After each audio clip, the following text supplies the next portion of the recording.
Mr. Speaker, last Monday, the nation heard two accounts of itself. One came from the rostrum, billions recovered, millions assisted, programs enlarged, reforms promised. The other came from the ground. A mother returning milk to the shelf because rice must come first. Isang trabahador na 10 oras nagtrabaho pero kulang pa rin ang naiuwing pera. A senior citizen asking the pharmacist kung alin sa nasa reseta niya ang pwedeng hindi muna bilhin. The first was expressed in numbers, the second is lived in hunger, debt, and fear. Ang pamahalaan ay nagbilang ng benepisyaryo. Ang mamamayan ay nagbilang ng bariyang natira sa kanilang kita. This is the disconnect we cannot evade. The SONA described the movements of government. The people described the weight of living. Mahal pa rin ang bigas, mabigat pa rin ang kuryente, kulang pa rin ang sahod. Ang isang karamdaman, isang baha o isang pagkawala ng trabaho ay sapat na para matulak ang isang pamilya sa utang at desperasyon. A government may measure its work by appropriations, releases, and beneficiaries. The citizen measures it by consequences. Can food be bought? Can the full prescription be filled? Can a child remain in school?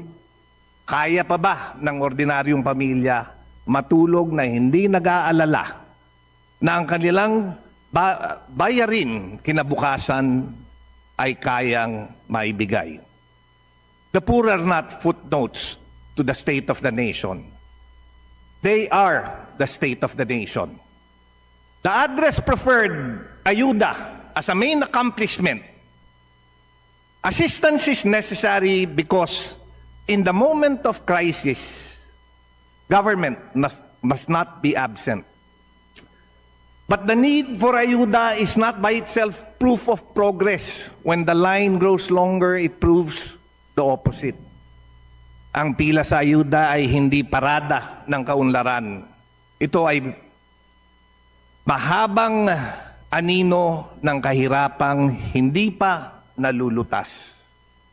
Ayuda may put rice on the table tonight, but it does not assure there will be food tomorrow. Temporary work may carry a worker for several days, but it does not afford and create job security. A medical guarantee may reduce one hospital bill, but it does not repair a system in which the poor must first find a patron before they can find treatment. Relief has its place, but relief cannot become the permanent architecture of government. Ang tulay ay magagamit lamang kung meron itong patutunguhan. Hindi pangarap ng Pilipino ang pumila, hindi pangarap ng magsasaka ang humingi ng tulong matapos magpakain sa bayan. Hindi pangarap ng manggagawa ang magtrabaho ng buong araw at mangutang pa rin para sa kanilang kabuhayan. Our people do not ask for charity as a way of life. They ask for chance to work, earn, produce, and stand with dignity. The President spoke of accountability. Corruption is not merely a defect in administration. It is a taking from the hungry, the sick, and the young. Those who steal from the people, whether they are public officials or private contractors, must be made to answer. But accountability is not complete when a case is filed or an asset is frozen. Recovered funds must be returned to the people as lower costs, working hospitals, adequate classrooms, reliable flood control systems, productive farms, and real jobs. Otherwise, accountability remains a headline, not a reform.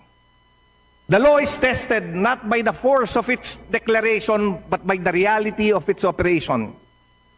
The same is true of policy. The same rule applies to food security. We cannot subsidize hunger indefinitely while leaving production weak. Importation may fill a shortage, but it cannot be a permanent foundation of national policy.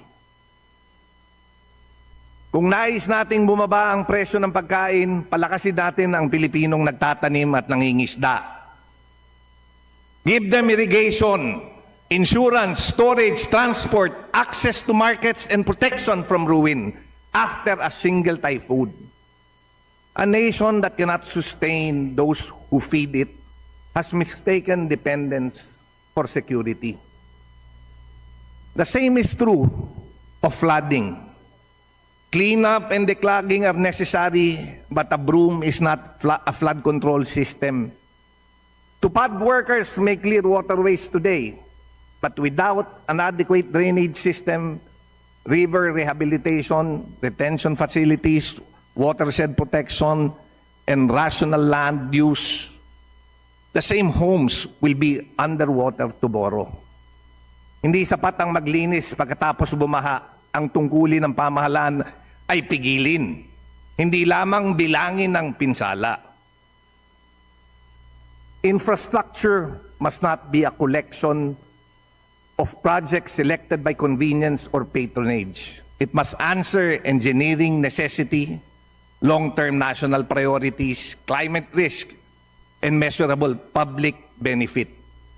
In education and healthcare, announcement is also no substitute for access. A building is not yet a service. A benefit is not yet relief unless the person entitled to it can actually obtain it. May hospital nga, wala naman doktor. May health center nga, wala naman gamot. May paaralan nga, pero kulang ang silid at guro. The measure of government is not how many programs it can name, but how many citizens can use them when it is needed.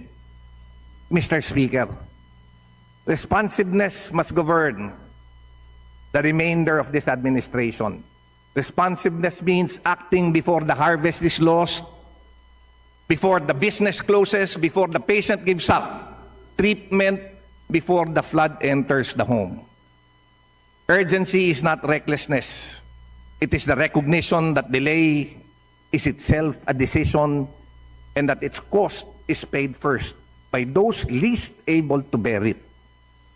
Many of the directions now announced by the administrations have long been urged in this House and in the country. Lower electricity costs, stronger food system, protection for farmers, coherent infrastructure planning, better waste management, accessible education, and effective healthcare.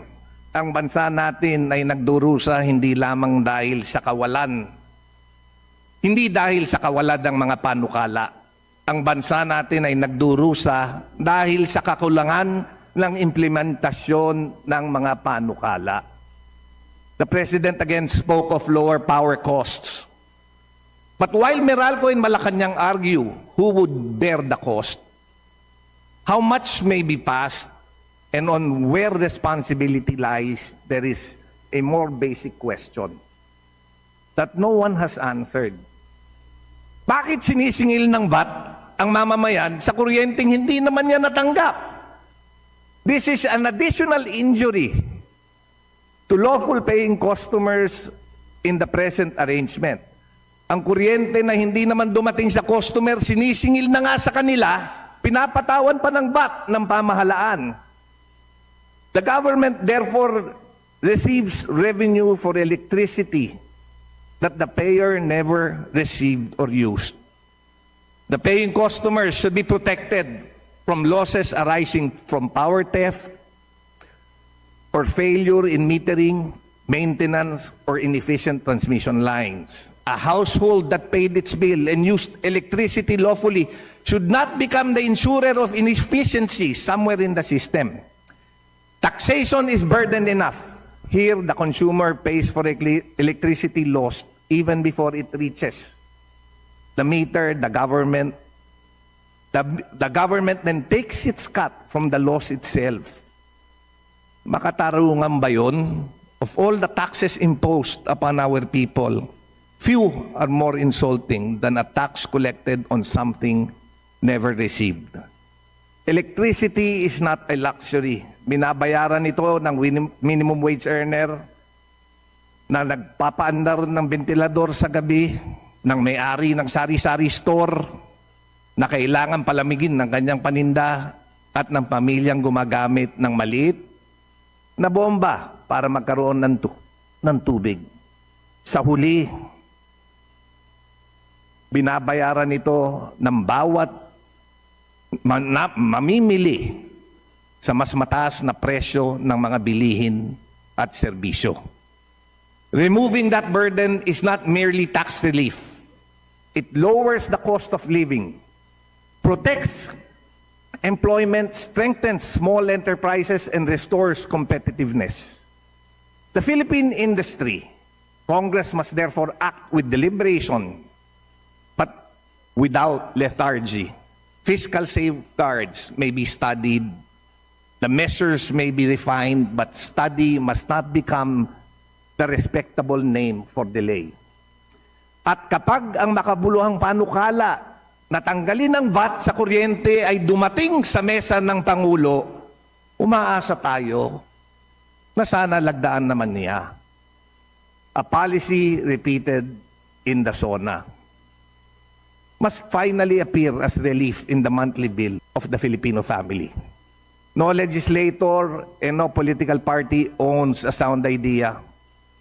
Good policy belongs to the people it serves. There will be matters on which we disagree with the President. Democracy does not require obedience or thought it requires fidelity to duty. Political differences, legitimate governmental paralysis is not. Hindi kailangan pare-pareho ang ating partido, hindi kinakailangan pare-pareho ang ating boto. Ngunit kapag ang nakasalalay ay pagkain, trabaho, kalusugan, kaligtasan at kinabukasan, wala tayong karapatang gawin dahilan ng politika upang hindi kumilos. The SONA started the direction. Congress must translate it into law.